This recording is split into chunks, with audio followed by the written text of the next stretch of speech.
works better than a placebo treatment. In so-called randomized controlled trials, the gold standard of medical research, one group of patients is given the new medication while a control group receives the placebo. Neither the doctors who hand out the medication nor the patients know who gets what. Once the trial is over, results are compared. If the new medication works significantly better than a placebo, it's allowed to be sold. The trial is surprisingly difficult. From 10 new drugs entering the test, 1 gets approval. If a placebo study proves that an existing standard medical procedure is ineffective, like in the case of vertebroplasty, competent doctors stop prescribing it and we can speak of medical reversal. To find out if an existing treatment works or if its healing power is just the result of the placebo effect, we can administer treatment without the knowledge of the patients. In one such experiment, it was shown that if a painkiller is administered by a hidden robot pump, patients demanded twice the dose compared to when the drug is injected by a nurse. This would suggest that if a patient is completely unaware that treatment is being given, the treatment is just half as effective. The placebo effect counts for the other half. Honest placebo studies go even further. Because deception is ethically questionable, researchers have now started to do clinical trials in which people are told that all they get is a sugar pill with placebo printed all over the packaging. And even then, the placebo effect does its magic and helps you feel better. One experiment at the Harvard Medical School showed that people suffering from irritable bowel syndrome who were taking the honest placebo doubled their rate of improvement compared to the control group. What do you think? How can we make sure that the medicine we're prescribing is not only effective thanks to the placebo effect? Will more placebo research reveal that many standard medical treatments offered in some of the best hospitals around the world are shams? And how can we research the power of placebos ourselves at home without putting anyone in danger? That's how they If you like this video and the way we explain the subject, subscribe to our channel. We try to explain complex subjects in simple... Alright, so the reason I played that is because what is true, after watching that, what is true rest, or not rest, what is true relaxation or healing? You know what I'm saying? What is a true healing to you? Does it come from something outside? Does it come from something inside? After seeing that, what do you think? Well, I'm gonna say it's a little bit of both, and you got to find a natural harmony or balance with yourself and your environment in order to get that healing. And let's find out what healing is. What is healing? One too many blacks, no.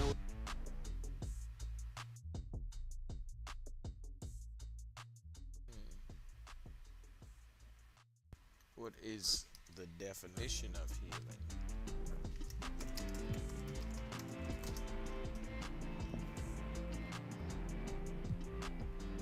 Let's see what Teal Swan got to say. What's up, Teal? GoDaddy Arrow can get my business online in minutes with AI. Let me make sure I had the filter on. The filter fish. No, I ain't had the filter on. I'm pretty sure she won't.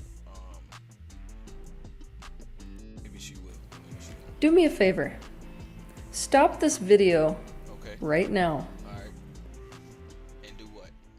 Hey, I want y'all to see this. Look. My man's probably mad because he can't score on me. Unless I let him score. Hey, just watch this show. Hey, what's up? Welcome to another episode of Expansion Pack. As you can see, I'm playing the game as usual. Yeah, I ain't even got the screen up because I wanted y'all to see this. Just watch this game as the intro. Let it be your motivation if you a 2K ball out there.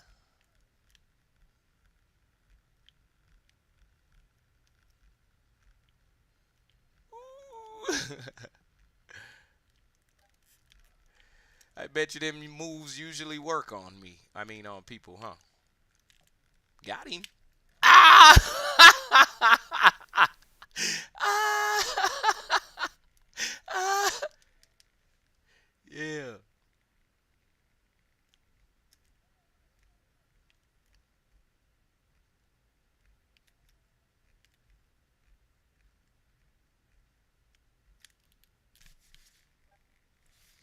Ooh, I'm hurting his feelings right now. He got to go back to the drawing board.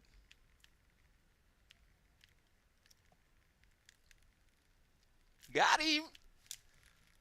Oh, steal.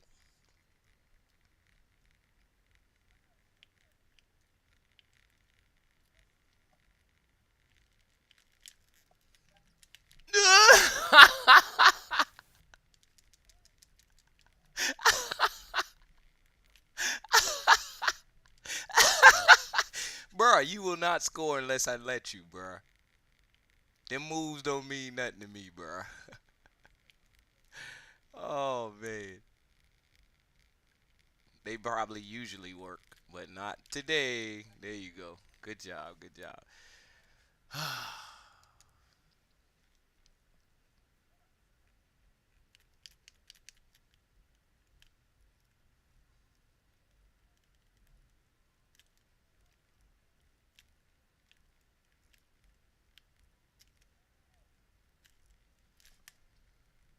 In the face! In the face!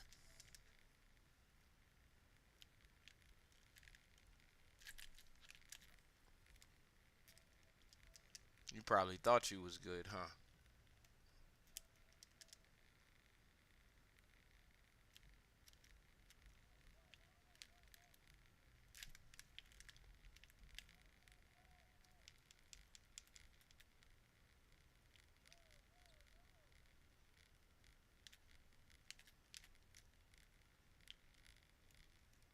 Give me that shit.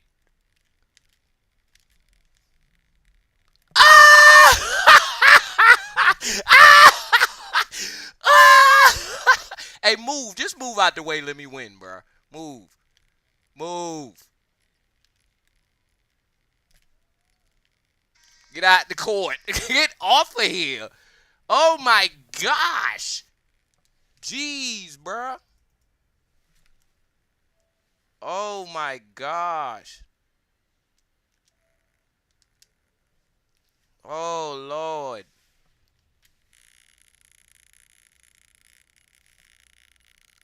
Hey, bro. You are good. You are a good player, though. But you got to work on something.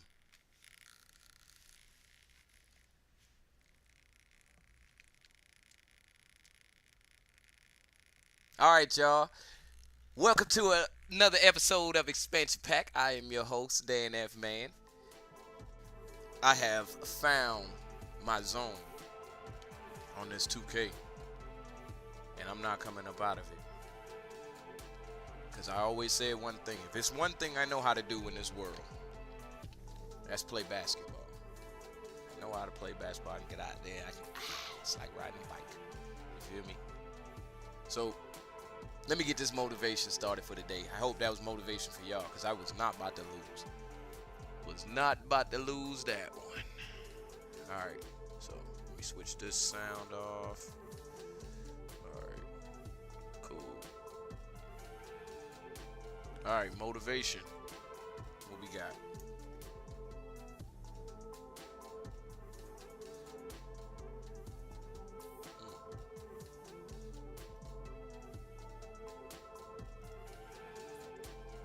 I like Oprah though.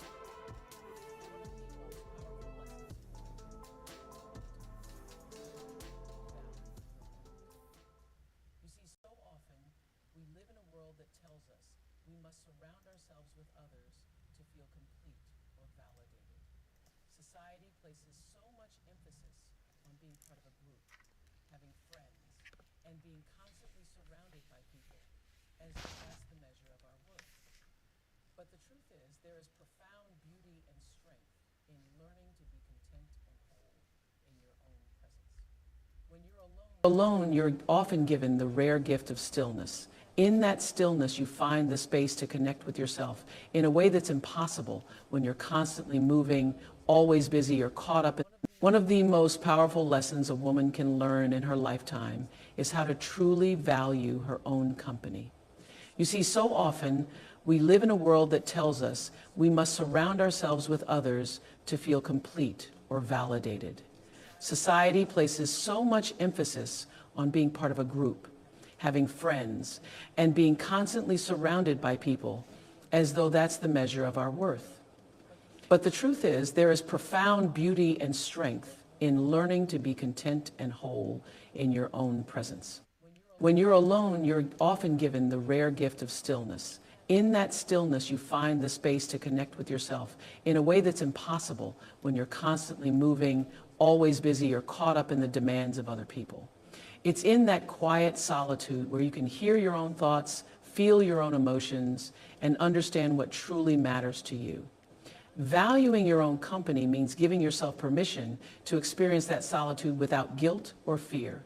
Think about it for a moment. How often do you truly give yourself the time and space to reflect, to understand who you are without the influence of anyone else? When we spend so much of our lives being shaped by the expectations and opinions of others, it becomes increasingly difficult to hear our own voice. But when you choose to spend time alone, you allow yourself to get reacquainted with your true self. You begin to uncover your passions, your desires, your dreams, things that may have been buried or pushed aside because you were too busy focusing on others. The power of learning to enjoy your own company is that it helps you discover your inner strength. You start to realize that you don't need external validation to feel valuable. Your worth is inherent. It's not tied to how many friends you have, how much attention you get, or how many people invite you to social gatherings. Your worth is rooted in your ability to stand on your own, to be your own best friend, to trust your own instincts, and to love yourself unconditionally. Spending time with yourself also gives you the chance to explore your own thoughts and ideas without interruption or influence. You start to ask yourself the important questions. What do I want? What makes me happy? What makes me feel alive?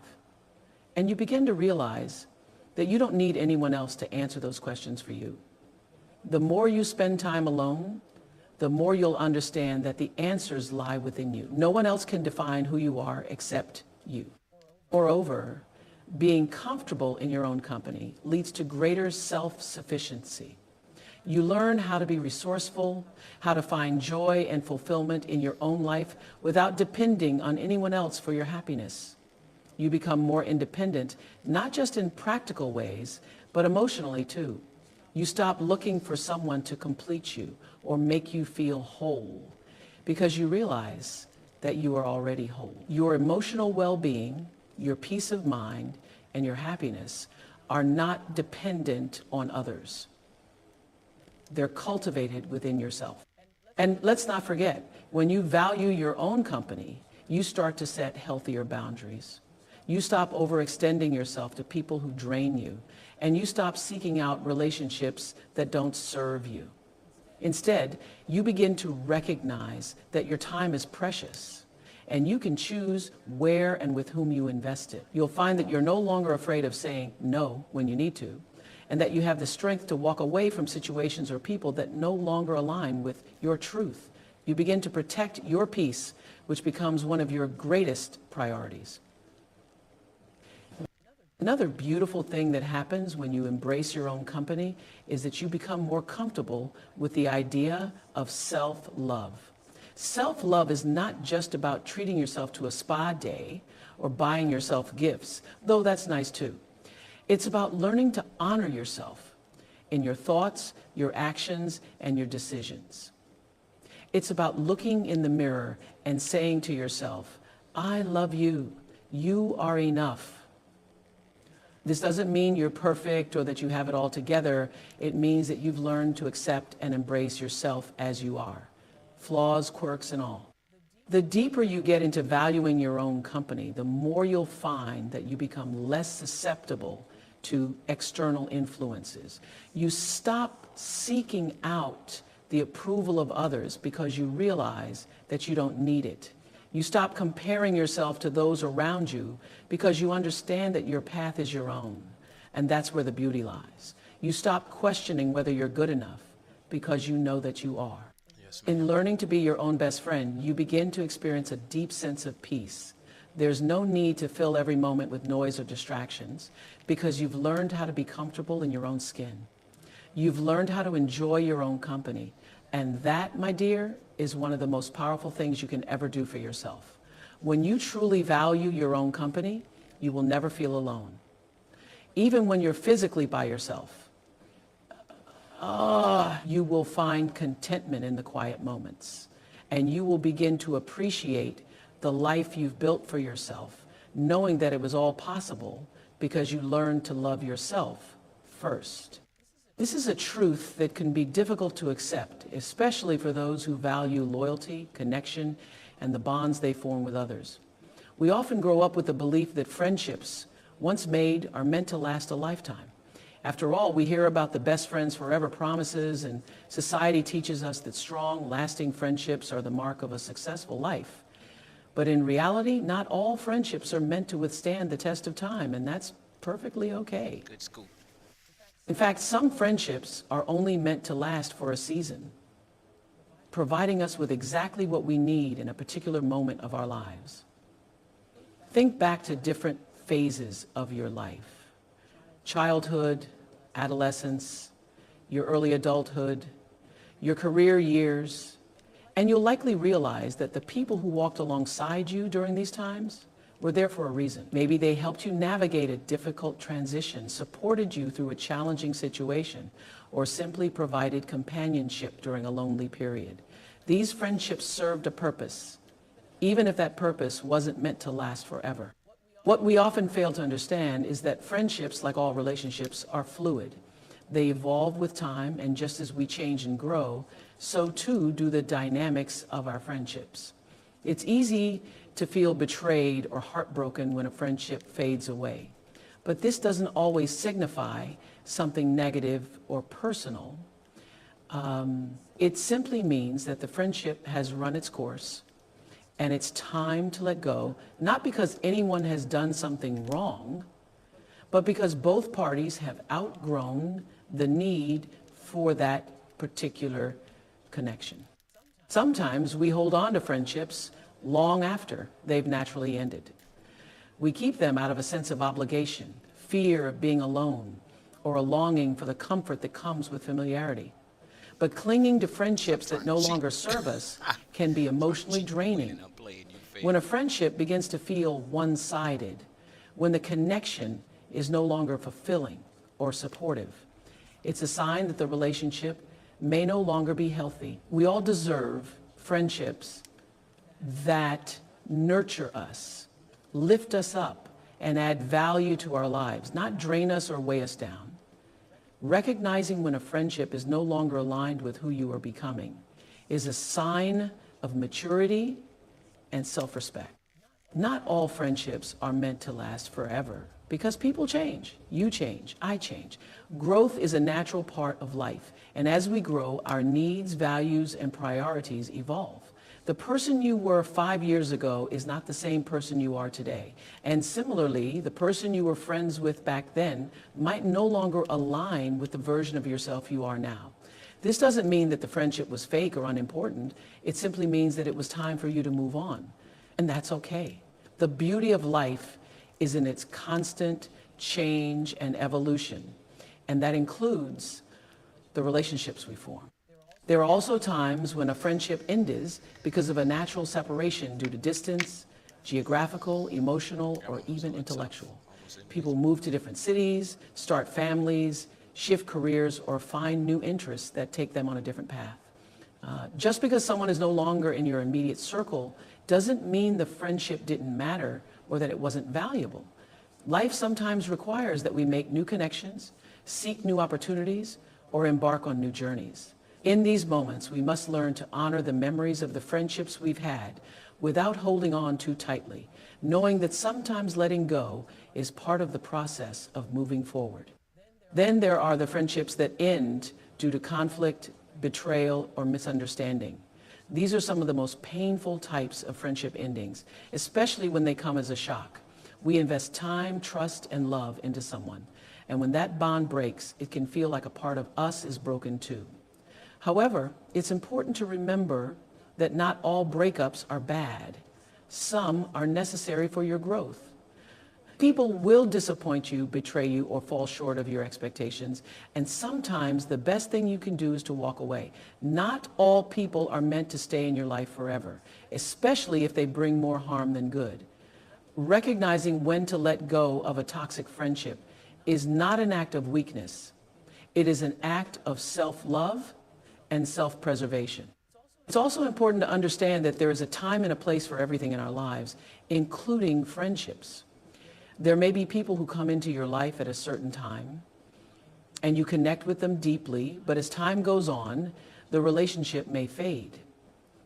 That's not a reflection of how much you meant to each other at the time. It's simply a reflection of life's ebb and flow. It's possible to have meaningful friendships that don't last forever, and that doesn't make them any less important. They were exactly what you needed when you needed them. All right, Oprah. We're going to get one more little bit of motivation on us for a second. I'm going to keep this one short. There you go. The compound urolithin A seems to act similarly as exercise would. It's hitting the same biology. Just because somebody talks to you and smiles in your face doesn't mean the energy is right. Yeah, but exactly already with this word, when I say energy, yeah, it's sometimes strange to people. They say, "Wow, it's esoteric." So what do you mean by energy? But people can laugh in your face, but you feel is not real. People can just sit there and you can feel their suffering. People can sit there and pretend to smile, but you can feel they're angry. This is what I, in a simple way, say. Beyond what we see, obviously, there is another area that gives you more and more real, actually, information than the obvious what you think you see. What energy is behind there? You refine the body, automatically you are refining the mind. Yes, sir. Yeah. And this is where nowadays I think it's such a great help, actually, that it just looks like a martial art. It just looks like you do sport. Yeah, but with the right mindset, in the combination of what you are doing and what mindset you have, is a very, very powerful tool to combine two things, body and mind. In the same practice. In the same practice, body and mind. Yes. And translated into your inside world together with the outside world. So at the moment, people are chasing, which is not wrong. Yeah. But now, instead of having 100% of only chasing, do 80% chasing and 20% look inside. Adjust look, if you cannot face yourself 100%, face yourself 20%. Okay? When you are comfortable with 20% looking inside, move it up. Yes, sir. 50% you do internal work about yourself, about your mindset, about your feelings, about your expectations, about the perspectives, how you're looking into the world, and 50% you invest in building something up on the outside. Now we're already at 50-50. Yes, sir. And from there on, your decision how you continue. Some people go 100% inside and outside do nothing anymore. Yeah, but it's also for me personally, also not the way how I am at the moment working. No, this is the reason why I also accepted in a way to come to this podcast, because I just think it is a very, very good way to get this type of knowledge out. So I regard this also as my contribution in a way. Yes, sir. Yeah. With all the practices that I had before to now, I think there is something that can help people just by listening to it.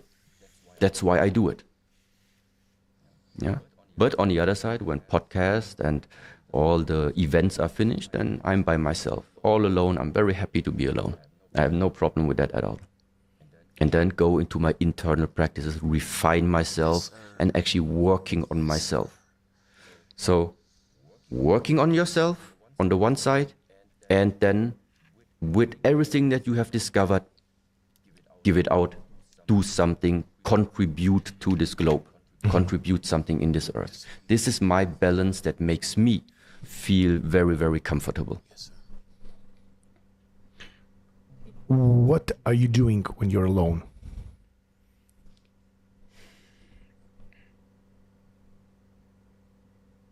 So it's mainly training,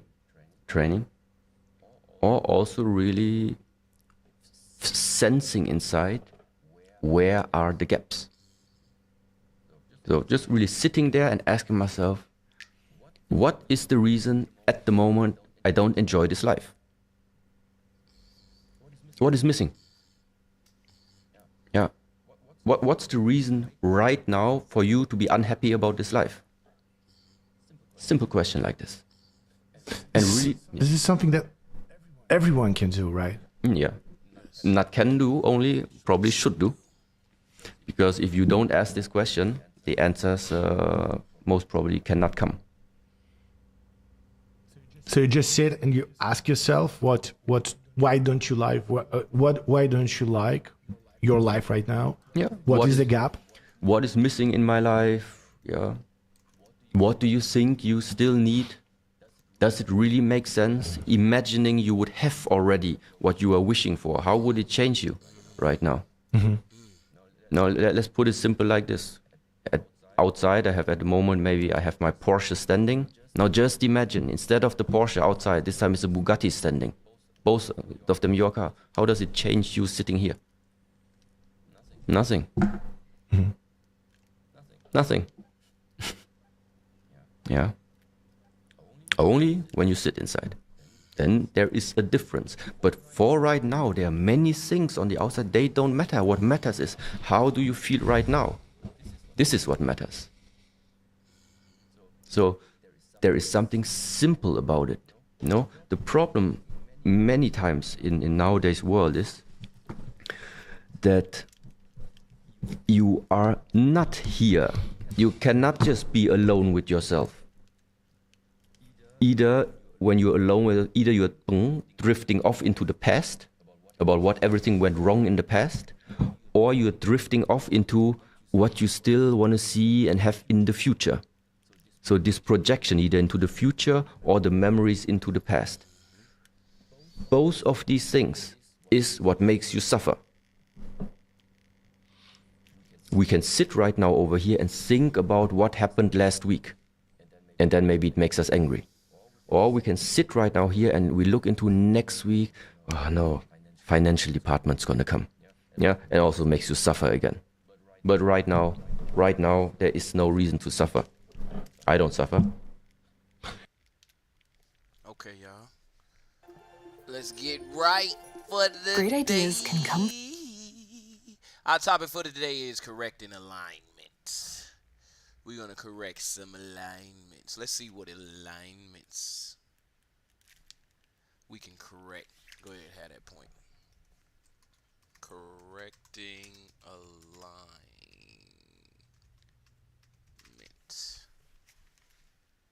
That's off. All right. Let's see. Of self. Ooh. Now this look like it. In this video, I'm going to show you how to Might be self-correct a high hip in 30 seconds. Stay tuned.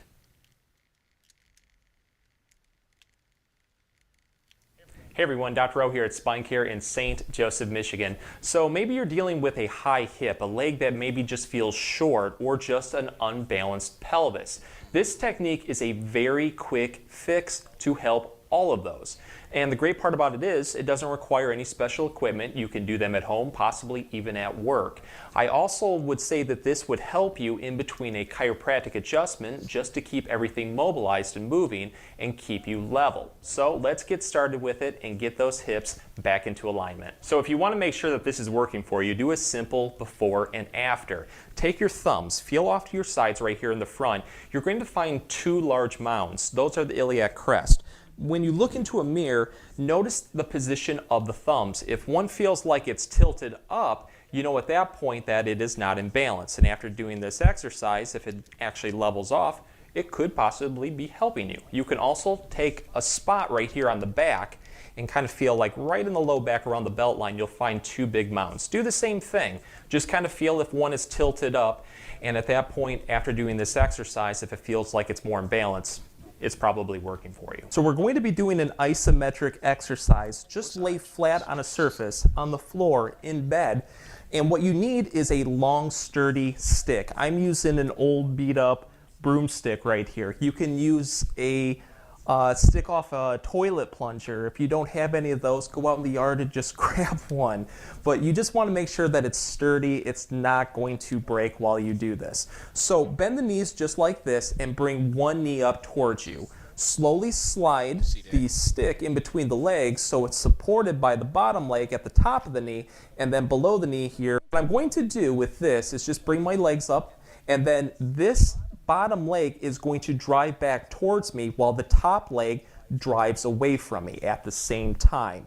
And what this does is it creates an isometric exercise into the pelvis and hips. So when you do this, only go to your comfort level. You want to hold this for about 5 to 10 seconds, relax, and then repeat it 5 times. You may get a pop or crack into the hips, the pelvis, maybe even to the low back. That is completely normal. However, if this is causing discomfort, please stop immediately. So after we're done with that, you just simply switch to the other side.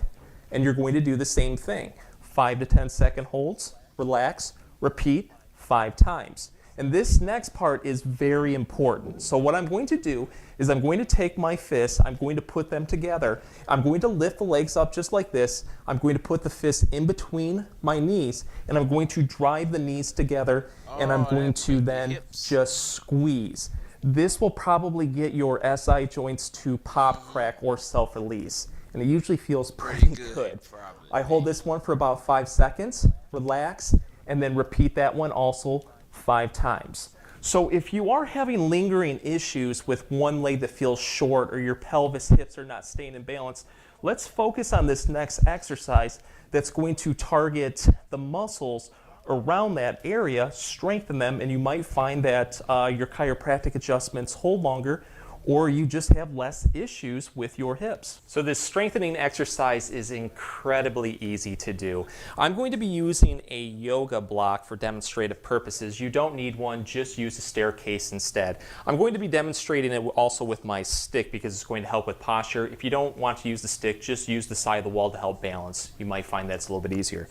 So before we start, make sure that the hips, the pelvis is in as good of a posture as possible. Make sure that you're not having any anterior tilt while doing this. So what I'm going to do is I'm going to go up on top of my block right here with one foot, and the other one is going to go off to the side, or if you're using a stair, it would just be the opposite. Again, if you need to help balance yourself using a wall, do that too. What I'm going to do is just slowly start to lower the opposite leg, I should say the leg that's off of that block or the stair, slowly down. I want to try to keep my legs as straight as possible. Only go to your comfort level. You're going to feel a very good stretch into the pelvis, into the hips, and also the low back. Once you get to a point where it's a very good stretch, hold that one for about 5 to 10 seconds. Slowly come back and go up as far as you're able to go. And with this one again, hold that one for about 5 to 10 seconds. Repeat this very, very slowly up to 10 times. This is going to work all of the muscles in the pelvis, around the SI joint, around the hips, and also into the low back, primarily that quadratus lumborum. If you're really interested in checking that out, definitely look into it. It's called the QL or the quadratus lumborum. All of those together help with balancing your hips and your pelvis. So once you're done with that, just simply switch to the other side and then do the same thing. You want to make sure to do both sides to keep the muscles in balance. Otherwise, it's like going to the gym and only lifting with one arm. It would look funny after a while. So give these a try. I hope that they help, especially with maintaining your hips in between chiropractic adjustments. So if you liked the video and it gave you a lot of relief, please show us your support by giving this video a like. Oh, I gotta save it. In this video, I'm going to show you how to self-correct a high hip in 30 seconds. Stay tuned.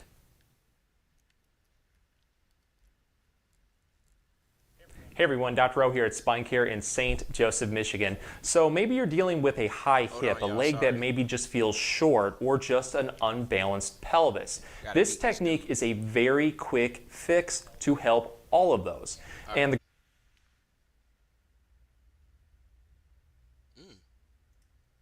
we need to see this too. Introducing Remarkable Paper Pro, the ultimate paper tablet. With an all-new canvas color display, unmatched precision, and microscopic pen-to-ink distance. I'm going to show you my favorite exercise that helps realign your body from head to toe. This is really great for people who feel like they have twisted, uneven postures, whether it's their jaw, their shoulders, their hips, their feet. This is all really good for that. We need to understand the intention and goal of this exercise if we're going to be successful, or else we're just going to do another mindless corrective exercise and not totally get the most out of it that we could. When I think about realigning the body, I think about creating more balance within it. Many people have a head that's turned to one direction, a rib cage that's turned to one direction, and a pelvis that's turned to one direction. Now these could either be the left or the right. For example, I could have a head that's turned to the right, I could have a rib cage that's turned to the right, I could have a pelvis that's turned to the right.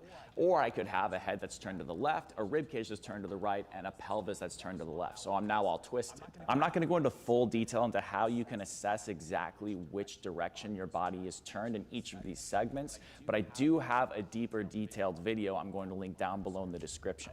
I like to think about this in terms of our movement cycle. The goal for me and my clients is to be able to effectively shift in and out of each side of the body.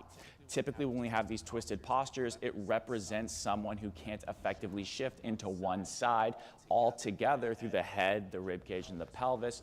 Or if they have something that's all twisted up like this, they can do certain things in some areas, but not others. The goal is to be able to get them at least on one side initially, to be able to shift and assume stance on that side. And in order to do that, we have to get into certain joint positions. We need the pelvis, the rib cage, and the head to all very slightly turn to the side that we're loading our body weight onto. And then we need to be able to push out of that side and do it on the other. Let's say that we have a body that's more shifted over to the right side and we struggle to turn to the left side. Now, in order to get my pelvis to turn towards the left side, I need muscles on the back side of my pelvis, like my glutes and hamstrings, to help pull me over to that side. I need my rib cage and my sternum, my breastbone, to be able to turn into that side as well. So I need to get my ribs to be pushed back on that side. I also need my head to turn to the left side. Now, this is the part of the video that gets a little bit complicated, so bear with me right here.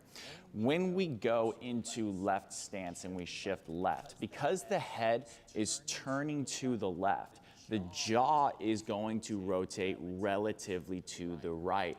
It is a very, very subtle action, but it does matter because we do have movement at our cranial bones with every single step that we take. It's just very, very minor. But this is part of the synchronous movement that allows the body to fluidly move through the gait cycle and shift in and out of one side and then back into the other. So the keys to know are that while this upper head goes left, the jaw goes relatively to the right. So if I had someone that was stuck on their right side, for example, their jaw would likely be deviated over to the left. So that tells me that in order to realign everything, I need to be able to get the jaw to go back to the right. But I am going to show you a couple of key measurements that you can use as test and retest measures after doing this exercise. Because because these things should objectively improve and feel a little bit better if you're doing it on the right side, because you're doing it in a way that is realigning your body and therefore restoring motions within it. The first thing I want you to do is just close your eyes, sit or stand tall, and then very gently rotate your head from one side and then to the other, getting a feel for which side feels easier. And this is a very general test. It's not perfect, but it'll give you an idea of which side your head can turn towards more effectively. Just make sure that your shoulders and trunk aren't turning with you. It's just independent head movement, and you're also not side bending your head as you do it. Your chin stays totally even. The other thing I want you to take is your shoulder internal rotation. So lay on your back and get your elbow directly out from the level of your shoulder. And your fist is pointing straight up at the ceiling.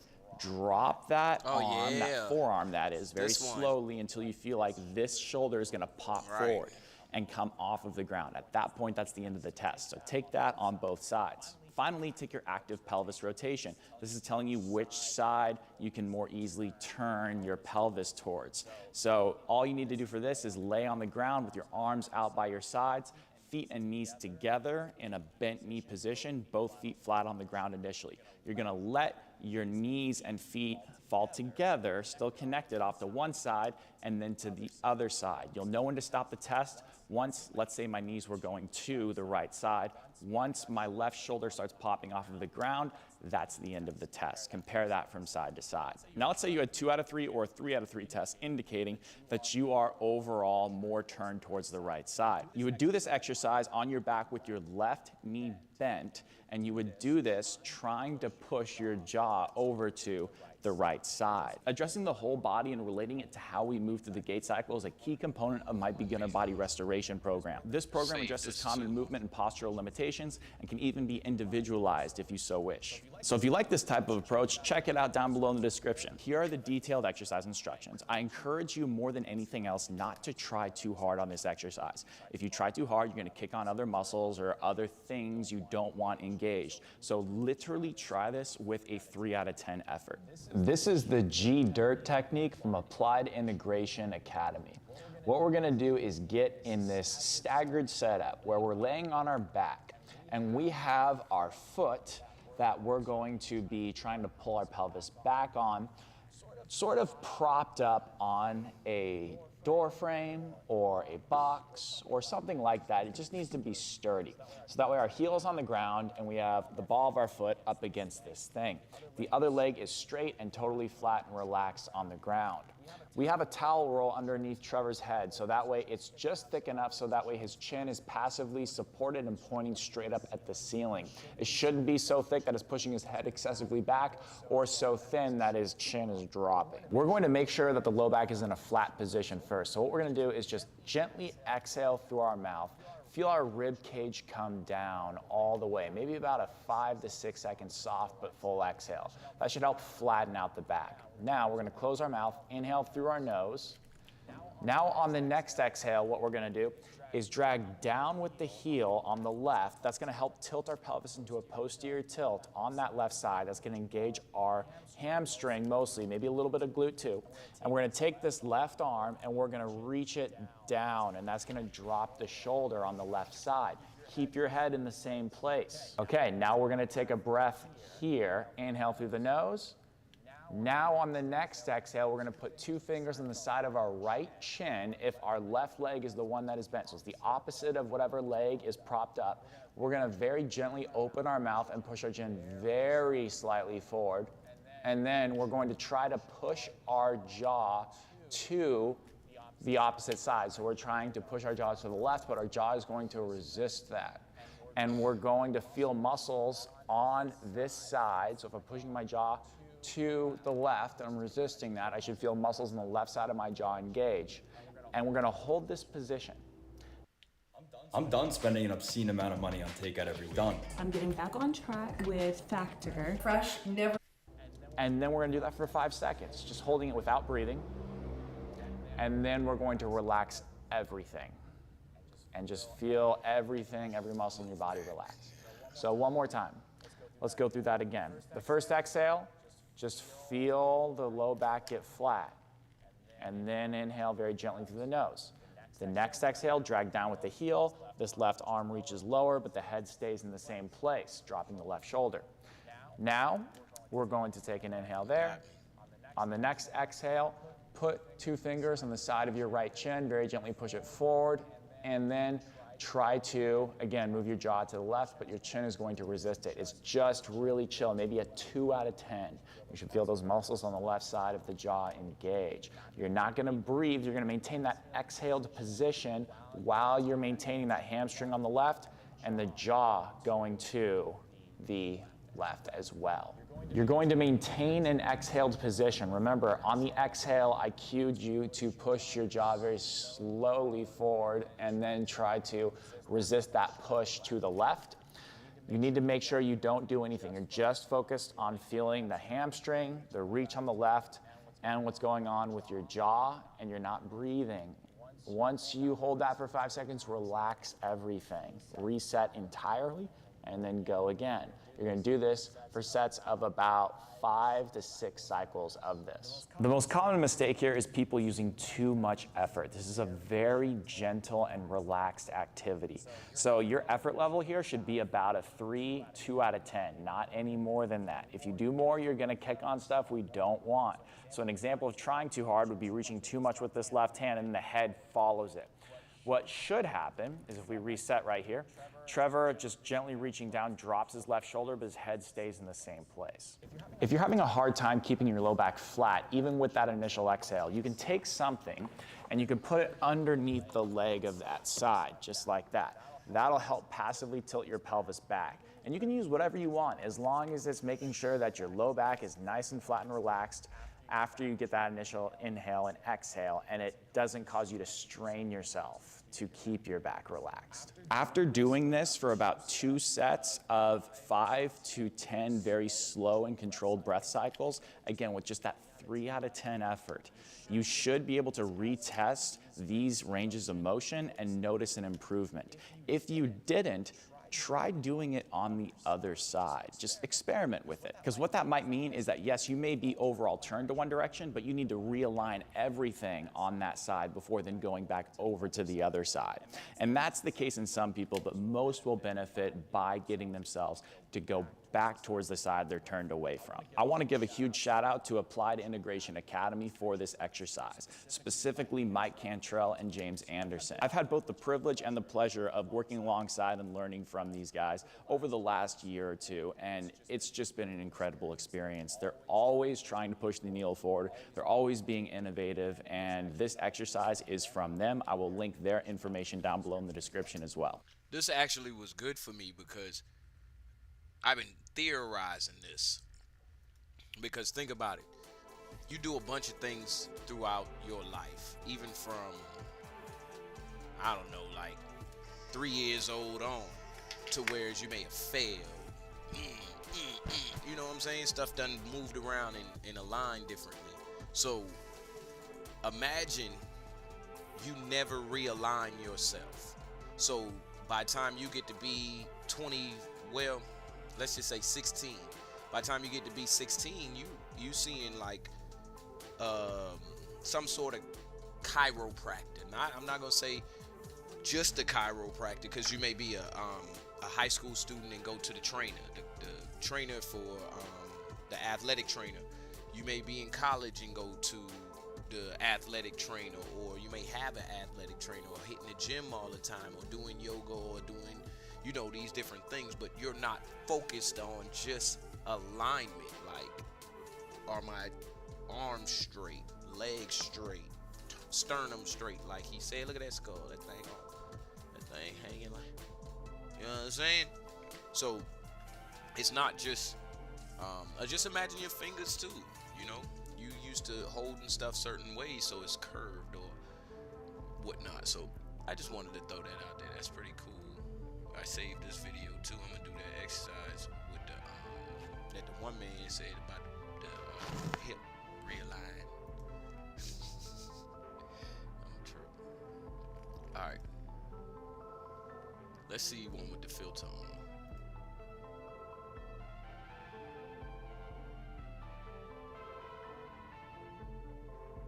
Ooh, here you go. you know what's in your cheap protein powder? Well, here to tell us is all-natural fitness athlete Paul Sklar. All right, let's see what we've got. Next question is from Jen Rose Hare. What are your thoughts on using a chiropractor for adjusting back issues? If you go to a chiropractor and all they do is adjust you, they suck. Yeah. Don't go to them anymore. That's 100%. You're just looking to get cracked. Yes. Yeah.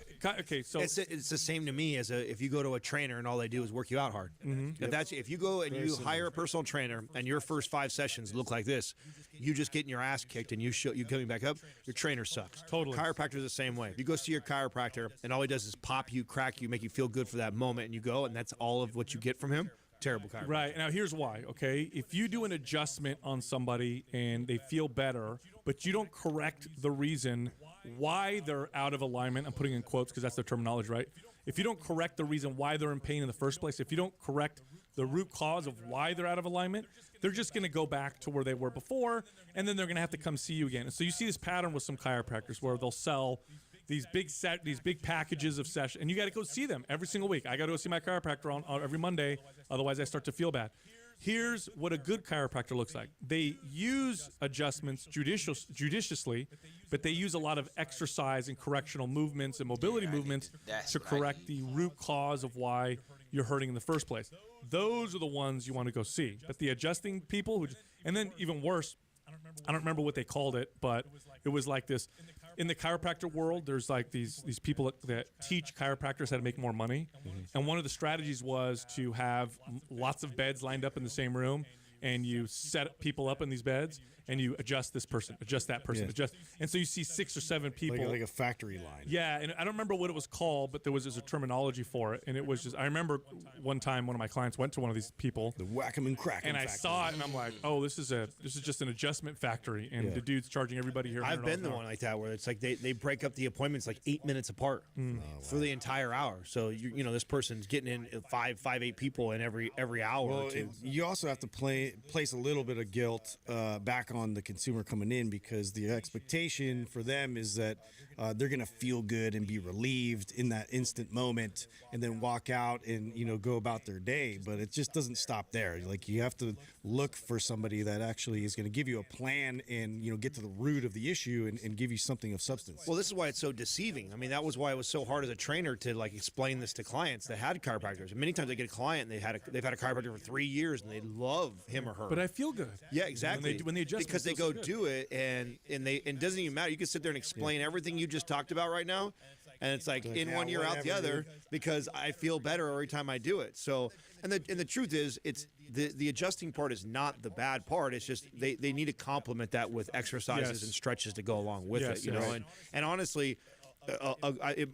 This is my opinion, because maybe some chiropractors have different, but I like a chiropractor who doesn't even put you on a table and adjust you for the first few sessions. The first few sessions. They're doing assessments. Exactly. Just that's how I feel like a trainer is. If a trainer gets you and it's day one, he just met you and he's out kicking your ass on the floor right away, he's a fucking terrible trainer. For me, the first at least 3 to 4 sessions is feeling my client out. Watching them move, watching them squat, watching them lift a leg, watching them get up off the ground, asking them questions, assessing their diet. Like, all these things factor in when I'm designing a program for them that's going to get them not only their results, but also serve them long term. A good chiropractor should do the same thing. Yep.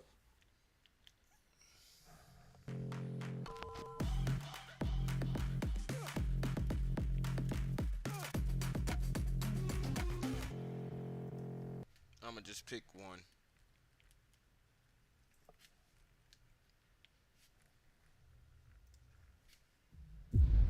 I'm guessing you've never been to a chiropractor before? Never before. These are painless adjustments, okay? I don't treat anything. Pull, pull. Okay, who's nuts? Who's nuts? Nuts. Wow. I just made you gluten intolerant. So you're not evil.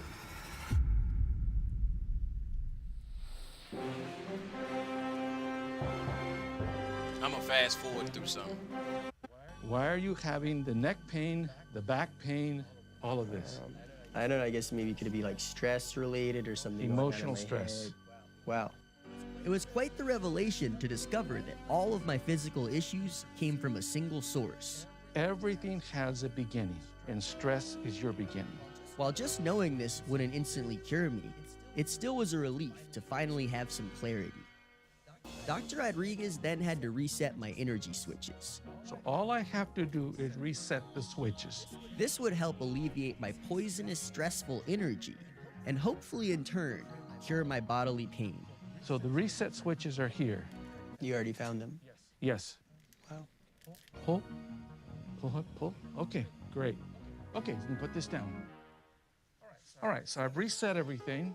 The man's methods were really out of the ordinary, and I actually did feel better after this process. But just when I thought he was a miracle worker, he hit me with some unthinkable news. This doesn't do anything. And I was doing that. That doesn't do anything. Nothing. Now I didn't know what to believe. But why do I do that? Because for some people, if I just did energy healing just the way I did, they would think I'm nuts. So I had to do this.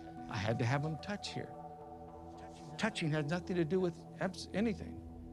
It was starting to feel like maybe the reviews were true. This doctor claims to heal you in a day from all illness just by reading your energy. What he's doing with this scam is nothing short of evil and malpractice. We're nothing but energy. Pure energy. This is not a solid. This is energy. If you'd have shown this iPhone to somebody 20 years ago and told them, oh yeah, we can download a movie in a matter of a few seconds, they probably would have thought you were nuts. Wow. With my belief in Dr. Rodriguez at an all-time low? Nuts. Who's nuts? Who's nuts? He made one final pitch to sell me on his vision.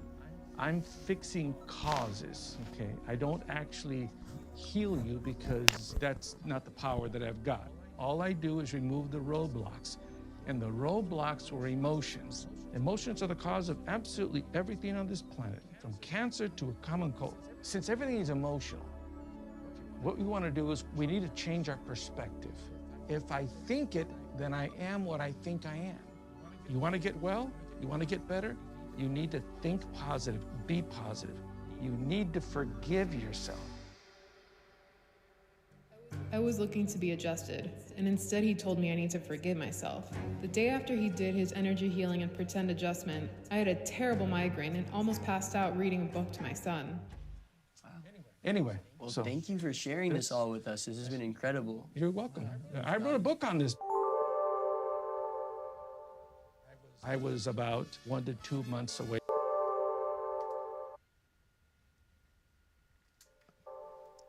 I was about 1 to 2 months away from a wheelchair. I could barely walk. I have absolutely no pain. None. Zero. Awesome, for sure.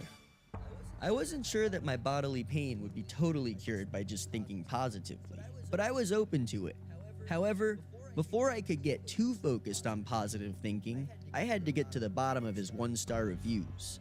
What we're going to do now is we're going to check for misalignments. Okay. Any pain there? Not in particular. Okay. Before I came in, I was checking out some of your reviews, and I saw people were mentioning, a lot of kind of, negative thoughts. Have you seen some of those? No, I don't normally go on and take a look at those reviews. Totally. Okay, you're gonna feel a quick tap here. And is any of this gonna result in a crack, or I shouldn't expect that necessarily? You shouldn't expect it necessarily. A lot of chiropractors twist necks and backs, and they want to hear a crack. Yeah. There's nothing wrong with that necessarily. Yeah, because one person, I guess, was trying to say, like, if a chiropractor isn't gonna crack your back, are they a chiropractor at all? The reality is bones only misalign a millimeter, and if you're wanting a bone to pop, you potentially could be creating a problem for this patient. One person was even, I guess, trying to compare it to, like, card reading, tarot card. They said a glorified card reader. Okay. Yeah, some people say that because they don't understand what's going on. But most people who have this done are just amazed at how much better they're feeling.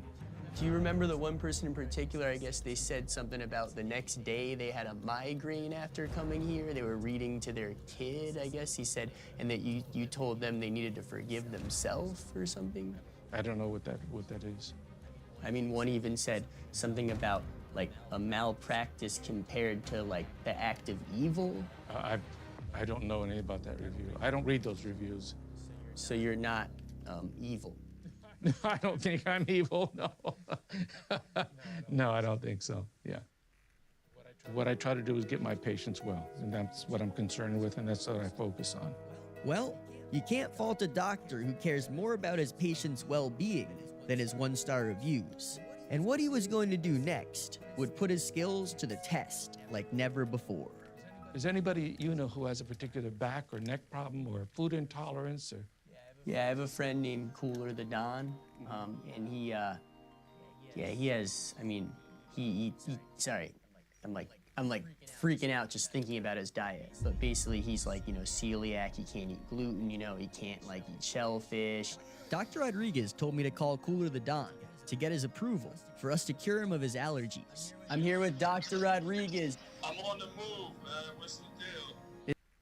Once you try a comfort hoodie, you can't go back to regular hoodies. They're slightly weighted, super oversized. It's that perfect fit that makes you feel like you're wrapped in a... Is it cool if we can try to fix you real quick? Yeah. Okay, that's all we need. Now that we got Cooler's approval, Dr. Rodriguez would work on my producer's body, which would act as the proxy for Cooler the Don. I'm thinking digestive issues on you. Resist? It didn't go because you don't have digestive issues. Now, what's your friend's name again? Cooler the Don. Cooler the Don? Yes. I like that. Okay, I'm thinking digestive issues on Cooler the Don. Now, I expect this to weaken if he has them. And resist? Look at this, look at this. I can do it with my index. And resist, look at it, it's going, look at it.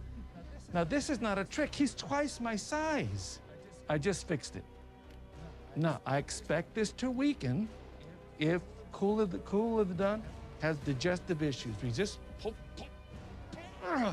it won't go anyplace. So I just fixed his digestive issue. Your friend's digestive issue. I just made you gluten intolerant. Me? Yes. I'm sorry, what was your name again? Ben. Ben, okay, now watch this. We're gonna see if you have allergies. Resist, fight me, bingo, yes you do. And resist, pull, bingo. Fair amount, actually.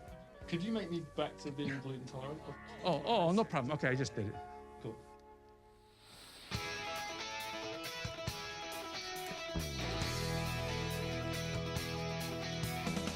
On my way to meeting Dr. Rodriguez, I could not get the reviews out of my mind.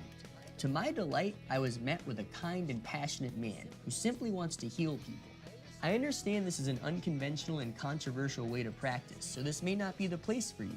But I believe Dr. Rodriguez has valuable insight into a healthy and happy lifestyle, and I left with a clear head and a soothed body. He really helped me put my happiness first. Thank you, Dr. Rodriguez. I eat pretty much anything. I don't like goat cheese, though. Well, I don't either. Yeah, it's a weird kind of flavor. It's like, it makes me go like, kind of like almost like a reaction. It's weird. I don't know Really? if it's like Okay. yeah. All right. Whenever I eat it, it's just like, yeah, very intense, but not in a good way. Right. But I like all other, Hold on, y'all.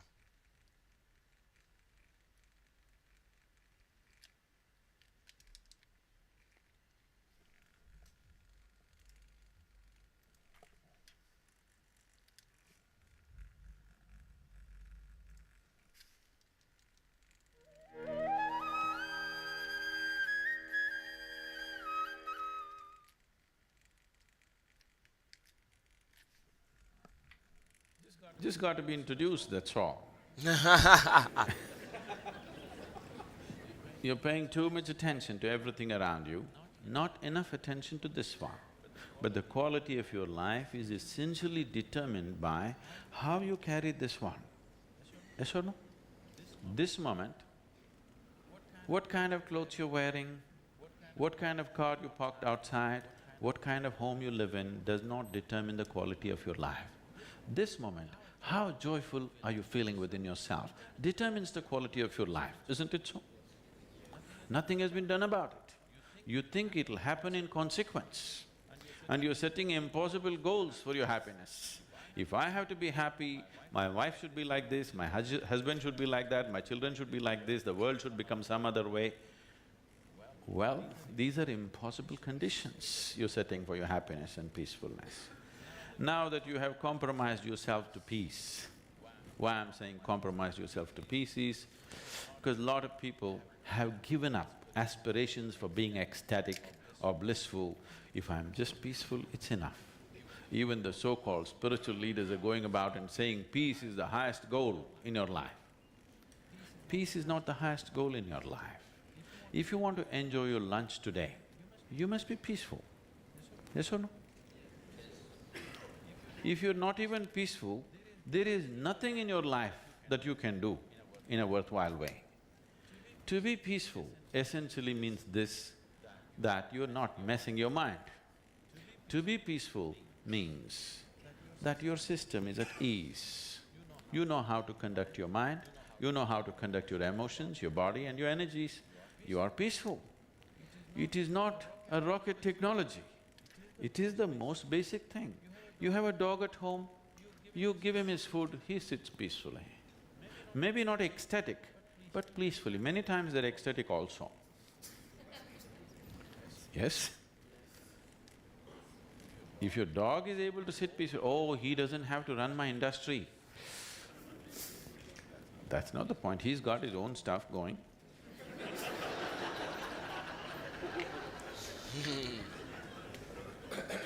See, it has nothing to do with the external activity that you're doing.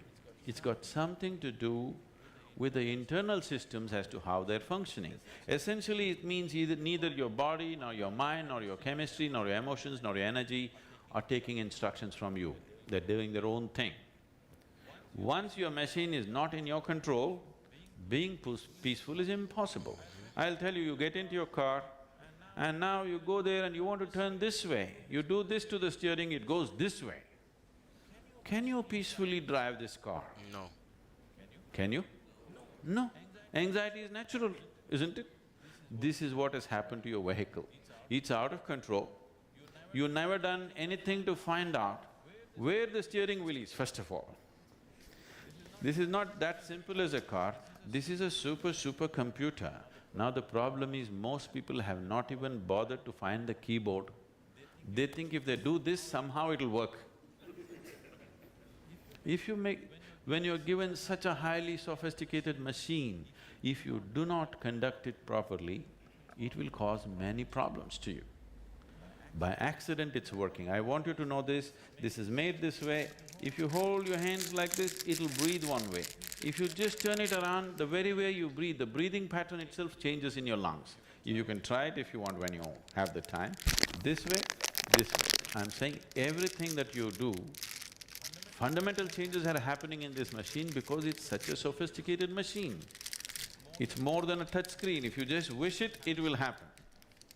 When you have such a sensitive and sophisticated machine and you are operating like a blacksmith, then being peaceful seems to be difficult.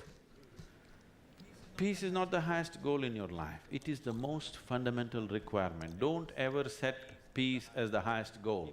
If you do that, you will only rest in peace. You must see, to be peaceful is the first thing in your life, isn't it? If you want to do anything sensibly in your life, if you want to conduct any situation in your life sensibly, to be peaceful and happy is fundamental. Such a fundamental thing is rising to heavens these days. People think they're going to be peaceful somewhere else, not here, because you have never paid attention to this machine, never paid attention to the internal mechanism of how a human being functions, what is the basis of everything that's happening within you. It takes a little bit of attention. That's why our basic program is called as inner engineering. We have engineered the whole world the way we want it. Much comfort and convenience has come, but well-being has not come, isn't it? Because well-being will not come. Well-being will come only when this is engineered the way you want it. Only then you will know well-being. Bang. Let's get one more in here.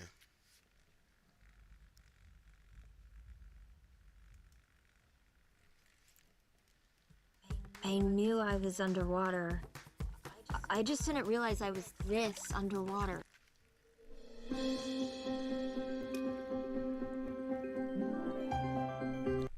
So now you know about your bag of marbles.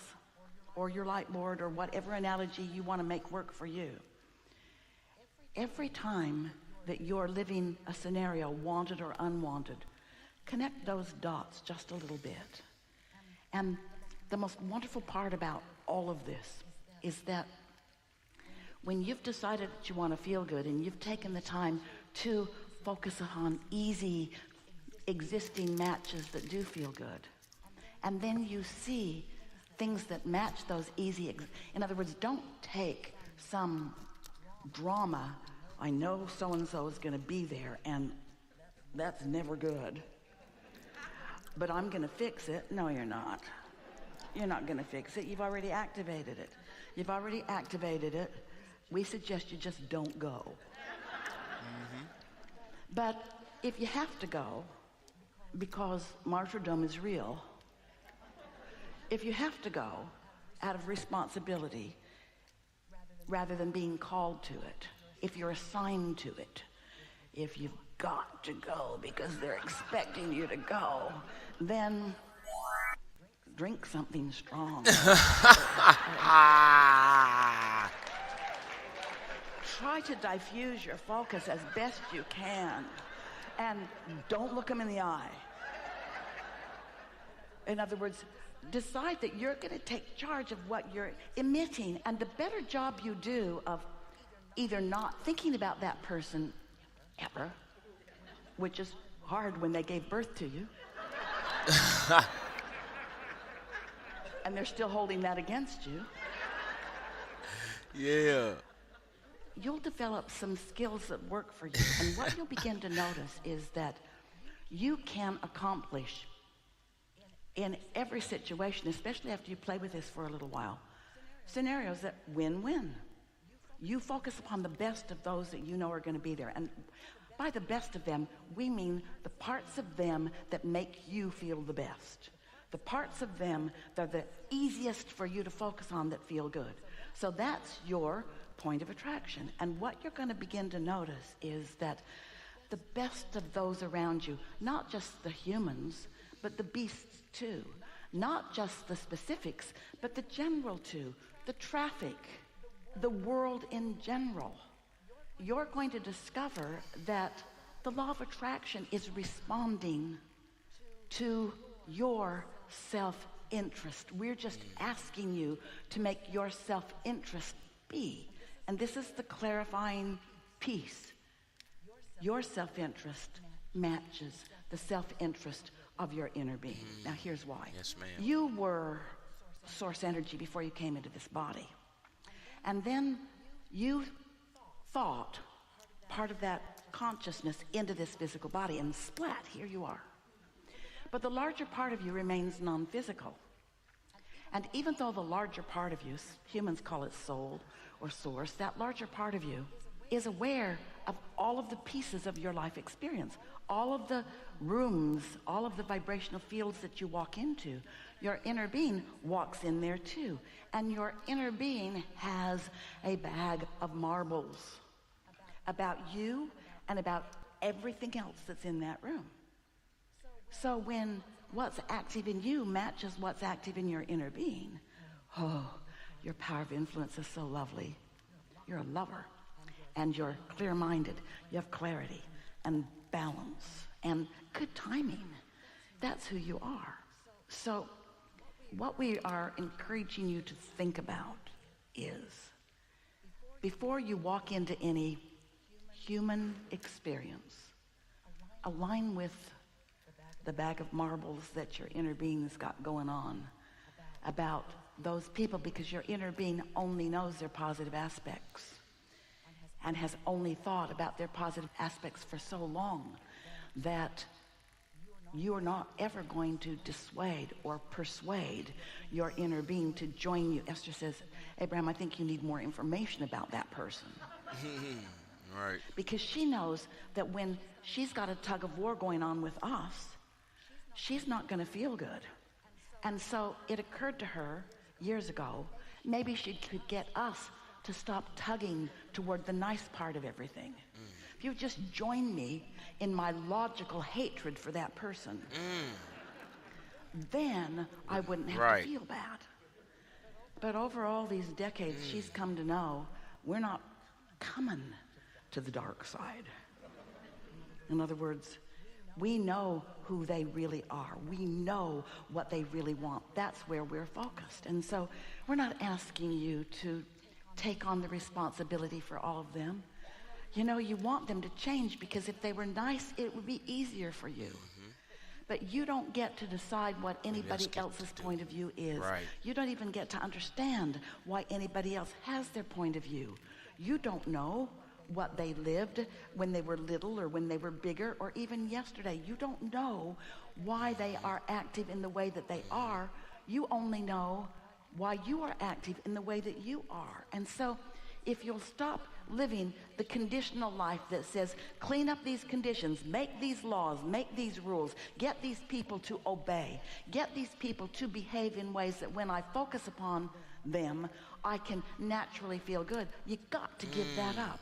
Right. For two reasons, equally important. One reason is you got to give it up because you got to give it up because you can't do anything about it, because you can't change anybody else's point of attraction, because it's not your business to change anybody's point of attraction. And you've been standing on your head in so many different ways trying to get them, trying to cajole them into being happy in this moment or understanding what you mean in this moment or like you in this moment. And what we're suggesting is that you just understand that they are a mixed bag. And you focus upon what you're focused upon and let the law of attraction do the sorting of it out. Great. That's good. The new GoDaddy Arrow has love AI my show. marketing tools to I love my show. help small. And as you do that, you'll start noticing that the best of things that you've deliberately focused about, the best of things that you've practiced easy, good-feeling matches about, becomes the dominant experience of your life. It just does, because the law of attraction says that which is likened to itself is drawn. And it doesn't mean later, it means now. It means right now where all of your power is. Whether in this now you're thinking about what's going on in this room, or you're remembering something from the past, or you're anticipating or planning something in what you call your future experience, you're doing it now. You're offering the vibration now, and the law of attraction is responding to your now. And when you get hold of this, your sense of empowerment and invincibility, your ability to uplift, your ability to produce win-win situations.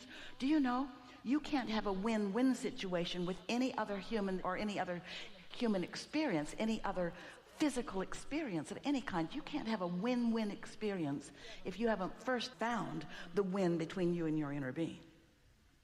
So as you focus on wanting to feel good and you find that, and then you walk into the room, and at first it's gonna make you crazy because nobody's behaving the way you want them to. Right. But when you let go of needing their behavior, your freedom is gonna go through the roof. Your sense of your personal enlivenment, your personal sense of empowerment, you're just not gonna hardly be able to stand the immediate changes in your life experience when you deliberately collect your own bag of marbles. Sister's been playing all kinds of games. She got ping pong balls and she wrote stuff on them. That was a lot of trouble. Let's see, where am I going and who am I going with? Yes, let me pick through this pile of way too much trouble. So then she just drew some marbles on a sheet of paper and thought about what she wanted active in her for this. That worked pretty good. Then she realized she doesn't always have the time to draw it out. So she can just envision. And that's where, these are the words we really want you to hear. You're looking for easy existing matches. Not trying to fix something, not trying to control anything. You're not the law of attraction, and you're not the stage manager. You are a point of attraction that you have much more control over than you have previously understood or practiced. So we've enjoyed this interaction immensely. We want you to live happily ever after, and now we know you can.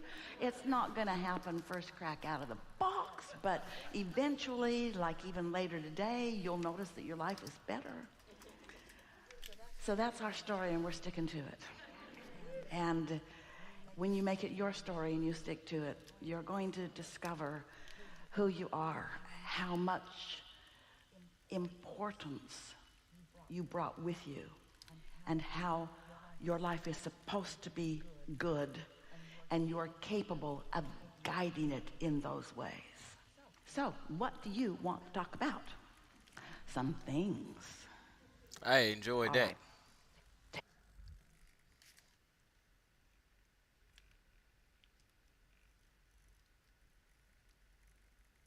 I'm gonna have to go back and save that video somehow. Maybe go into my browser history and re-find it.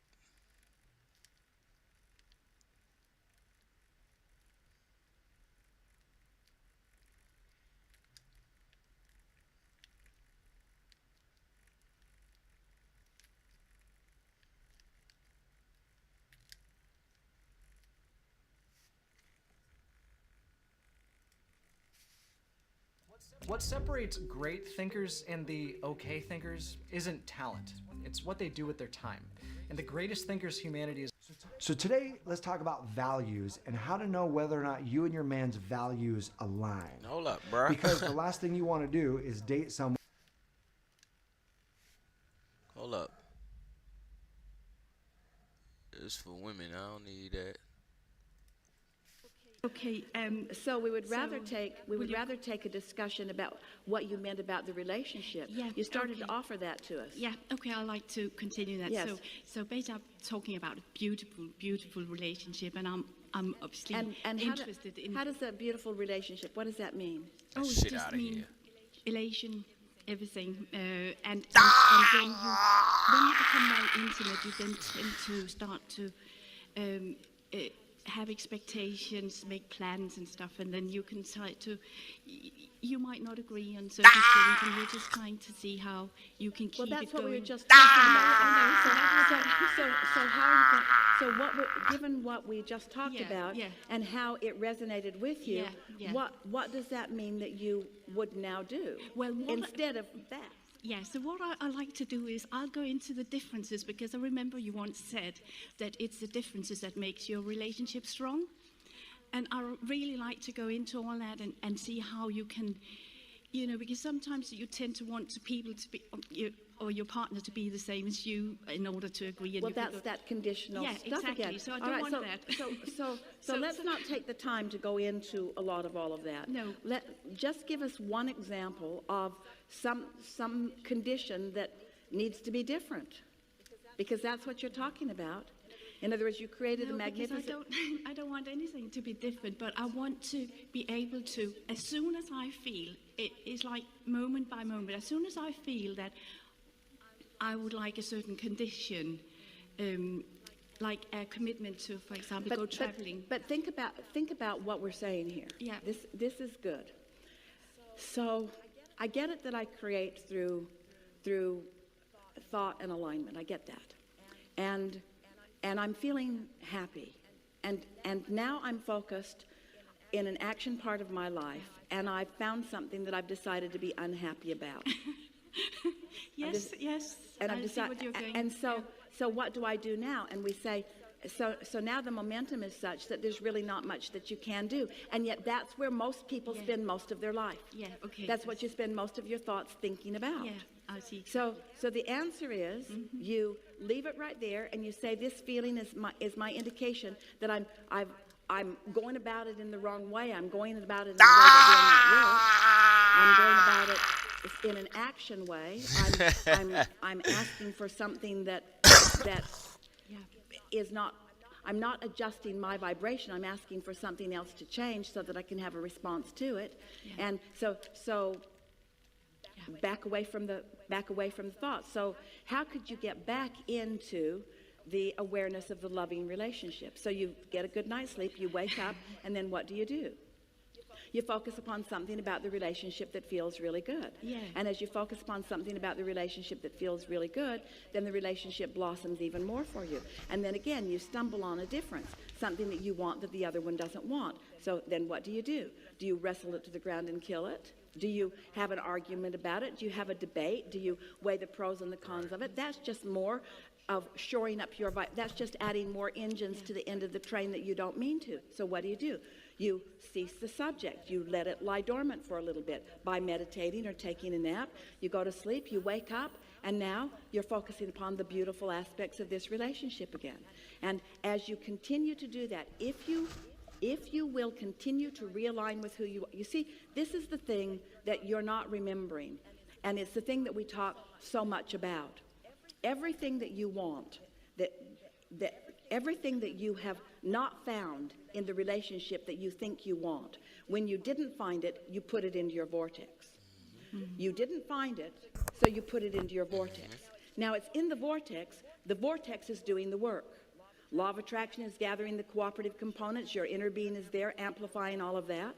So you did the work with your struggle, you put it into the vortex, and now you wake up and you feel good, and more of it comes, but not enough of it came. So more contrast, you put more of it in the vortex. And so you wake up, and more of it came, but you didn't let it in because you're focused on. And so what keeps happening is the vortex keeps being full of more of the relationship that you want. But when you keep struggling for it, trying to get it to come out where you can see it through your demands or through your statements or through your compromises or through your long talks with one another as you try to wear the other one down to get the other one to give you what you want, what happens is your vortex is still full, your inner being is still there, you're just not letting it in.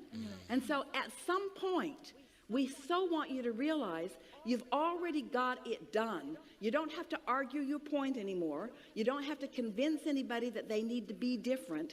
Your vortex is the full realized version of what you want. You just want to chill so that you can get enough into the receptive mode that you can be at the right place at the right time and have the right timing and say the right thing in order to be the realizer of what you want. Right. And then you'll say, it's a miracle. Mm-hmm. I got what I wanted. When what you actually did was you finally let in what you've wanted for a while, what has been ready for you for a while, but you haven't been ready for it. And the reason you are not ready for it is because you're too focused upon what has manifested, which isn't it. Did you hear that? It is in the vortex, and it will come to you. But as long as you're looking where it isn't, you can't let in what is. Ooh, Yes, ma'am. It's so powerful. Yes, and so it important. is. And we get animated about it because we can see all of you. We see everything that you're trying to articulate. You can't even articulate it very well. No one can. No one can, because what's in your vortex is so much more, so much faster, so much better, so much more than any scanty words that you can ever find about it. And here you are babbling on and on about how can I get closer to what I want when all you got to do is a handful of things. So we're going to ask you, do you believe that you are a vibrational being? Yes, ma'am. And do you believe that you live in a vibrational universe? Yes, ma'am. And does it make sense to you that through the contrast that you've lived, that you have contributed a stream of thoughts all of the days of this physical life and even before you got into this body that have amassed in a vibrational reality? Can you accept that? We know that's the piece that's a little hard because you can't see it, but is it logical given what you know? So some of it you put there yesterday. A lot of it's been there for a while. It's in various stages of evolution and readiness for you, but there's enough there to keep you busy for 20 or 30 lifetimes, so you really don't need to keep working on putting stuff in there. So can you accept that when we tell you that your manifestation is past tense, that what we mean is what's in the vortex is present tense as far as your inner being is concerned? Are you able to, for a moment, separate yourself from your inner being enough to know that there's a version of you that is non-resistant, that is standing with all of your things, with all of the things that you want? Can you feel that you-ness? that version of you? And now can you feel the satisfaction of those two yous merging? And can you feel that when you let yourself merge with that ideas will come to you, that timing will come, that inspiration will come, that events will come, that circumstances will come? And doesn't that really feel like what life is really all about? In other words, isn't that really what you want? So, and this is the leading edge question that we want to ask you specifically. If all of that is true, and it is our promise to you that it is, and if you are feeling resonance with it, and we can feel that you are, then doesn't it right now in this moment seem absolutely silly to be banging around in physical stuff trying to fix things physically? Yes. Doesn't that just seem odd? I need to talk to you about something. What is it? Well, I just need to explain to you something that's not going very well. Sit down. I need to explain to you how I feel. Really? Really? You've got infinite intelligence over here tending to what you really want, and you're going to try to get it out of somebody here? Are you following us? Can you feel how silly it is to be trying to take action to make things happen? What you want to say is, hey, I need to go to bed because I'm not getting from you what I'm capable of getting from you, and it's not your fault. What you want to say is, this relationship isn't giving us what we deserve because I'm going about it the hard way. I'm going to go to sleep and do it the easy way. I'm going to meditate and do it the easy way. I'm going to make lists of positive aspects and do it the easy way. I'm going to let it come as it comes and do it the easy way. I'm going to stop trying to demand it. I'm going to stop stomping on the corn and demanding that it come up and show itself to me.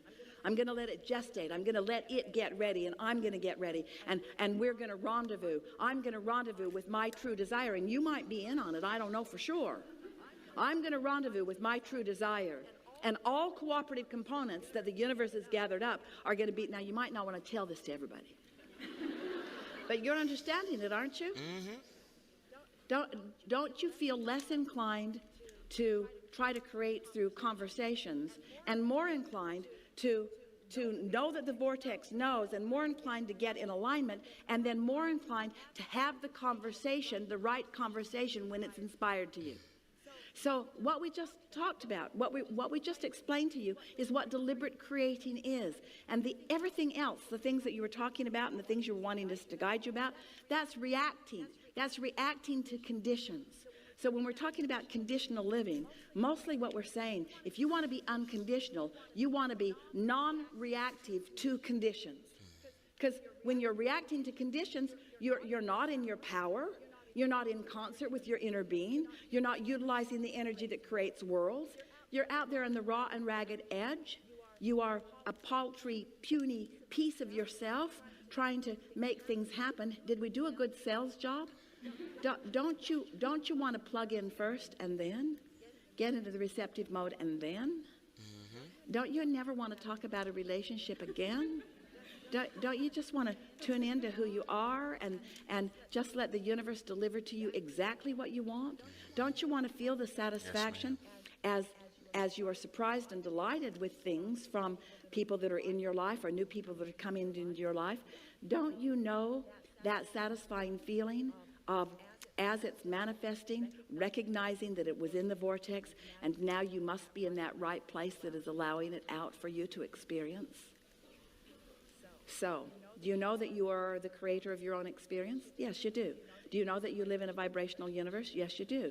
Do you know that everything that you want is a vibrational reality? And do you know it's accessible to you now? And do you know how to access it? Get happy about anything. You know how to hold it off? Focus upon the things that are missing. Try to figure out how to make them happen. Take score of how long it's taking. Notice the other people that have the things that you want that you don't have. Keep adding more engines on the resistance end of the chain. Complain about what's not happening. Notice the now. Go to bed, wake up and notice the now. Go to bed, wake up and notice the now. Go to bed, wake up and notice the now. Go to bed, wake up and notice the now. Something's got to change. Yes, ma'am. Enough? Yeah. Yeah, that's cool. Hey, we're going to get a little bit of you. motivation quick little 5-minute motivation, and then we're gonna get up out of here for the day, y'all. It's just been another episode of Expansion Pack. I'm your host, DNF man, DGTA TV. Let me stop playing around. Look at Oprah. Building your online business? Oprah. Look at Oprah coming back through on it. Go to Wix.com and set. Let go, There's a bigger dream waiting for you, just waiting for you to step into it. Everything you try to do is already done. So when I figured that out, what I'm putting out is what's coming back. Let me get real clear about what it is I'm putting out. Real clear. So, I read a book about 1989 called Seed of the Soul. And in that book, Gary Zukav talked about the laws of karma, of the laws of cause and effect, the third law of motion. And in that book, he talked about how your intention is always one with the law. Meaning, before you even think about a thing, you have an intention for the thing. And that the intention is going to determine the outcome. That's why the same people can go to the same church service and somebody walk down the aisle just to be seen to put some money in the church, and somebody else who just goes and just has a little bit to offer. The intention with which you give, the intention with which you serve determines the outcome. So when I figured that out, I went, whoa. I changed everything I did on my show. I called in the producers and I said, from this day forward, I will no longer be speaking to the KKK. I will no longer be speaking to people who are fighting each other in a way that it is damaging to the character of myself and other people who watch. From this day forward, I am only going to do intentional television. So it is my intention to fulfill the dream of the Creator. It is my intention to live to the highest calling and be pressed to the mark of the highest calling that I have come to do. And when you can ask the Creator, ask that which made you you, what is your dream for me? I guarantee you, instead of you trying to define the dream, what is your dream for me? If you're able to lean into the dream that the universe and all the forces of light and love and power and grace by all the names that we call God has for you, nobody can touch you. Every single day, I would have a pre-show meeting and have the producers come in and state to me, what is your intention?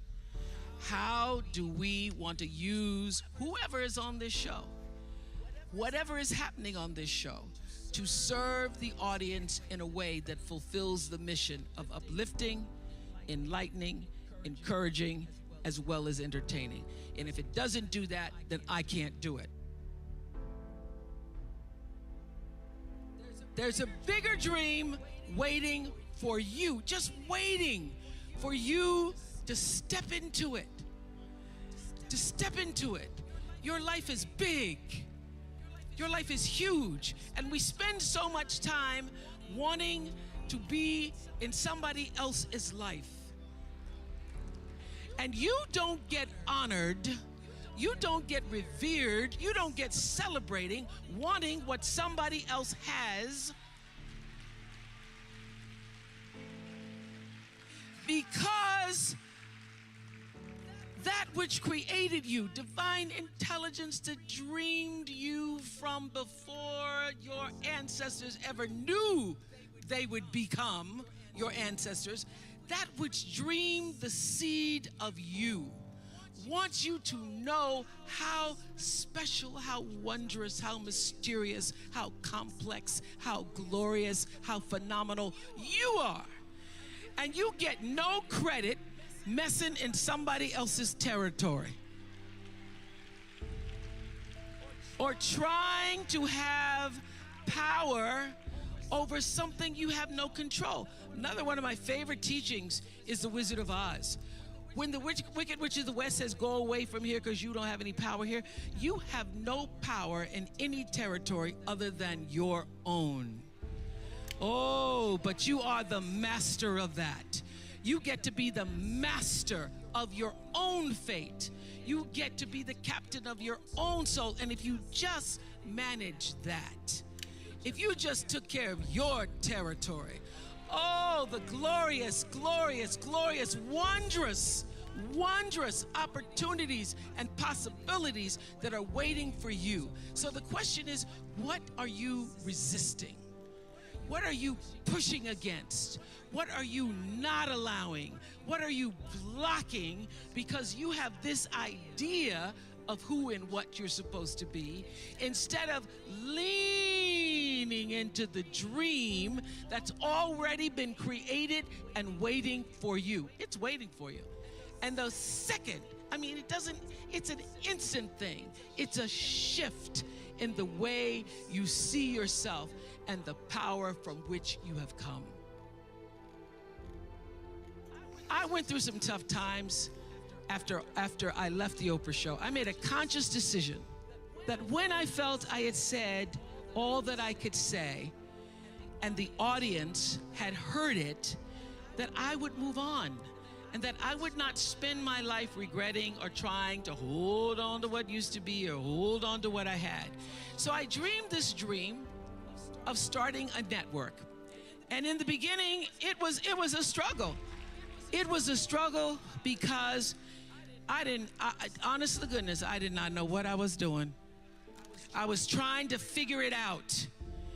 I thought that the Oprah show audience would follow us to OWN, and then I realized y'all didn't have cable.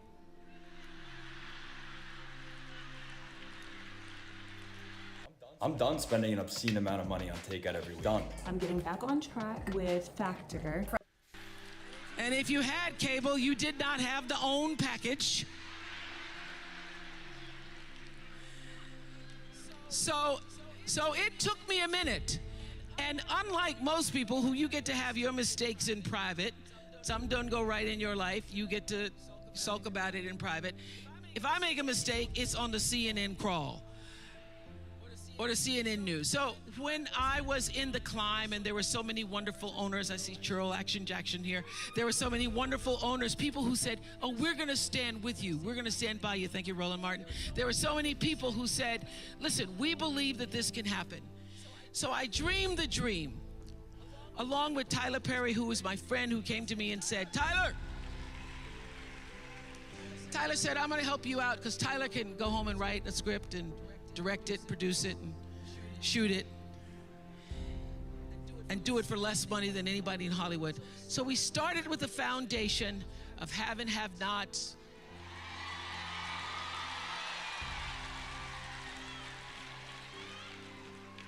If loving you is wrong, love thy neighbor, Mama Hattie. And then I started to dream another dream about scripted television, because in the beginning I was told you couldn't do it. You couldn't do it, didn't have enough money to do it. And I dreamed the dream. I read Proverbs 11:28 that says, those who trust in their riches will fall, but the righteous will rise and thrive like a green leaf.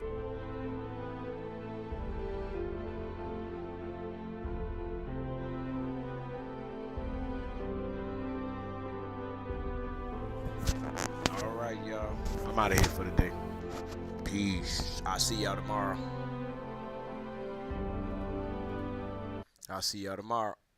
Peace. Oh, okay, hold on. Now scientists are throwing around something called string theory, which is like vibrating noodles in hyperspace, smaller than all of that other stuff. Okay, so maybe it does get smaller. It makes me smile. If there's anything we know for sure, it ought to be that there's always going to be something more, or less, as the case may be. With all of our mathematics, brilliant scientists, and ever-evolving understanding, we can look and look forever, but we won't be finding a bottom anytime soon. So why are we looking? What is science for? Is it just to know? Why does it even matter? Why should it matter to you? What difference does it make whether atoms or cells or vibrating noodles are the smallest thing? Perhaps it's because our level of understanding directly relates to the level of reality that we have control over, which I suppose could be a very good thing. Or a very bad thing. Huh. We'll get into that a little later, because this video is about light. Why light? That seems pretty simple, doesn't it? It's what powers the earth. It's what powers me, you, everything around us. What if we could know the shape of light? Its most basic characteristics, its smallest building blocks. What if we could understand the fundamental geometry and movement that light moved by? What if it was a three-dimensional solid form that we could map, as simple as a tetrahedron or a cube?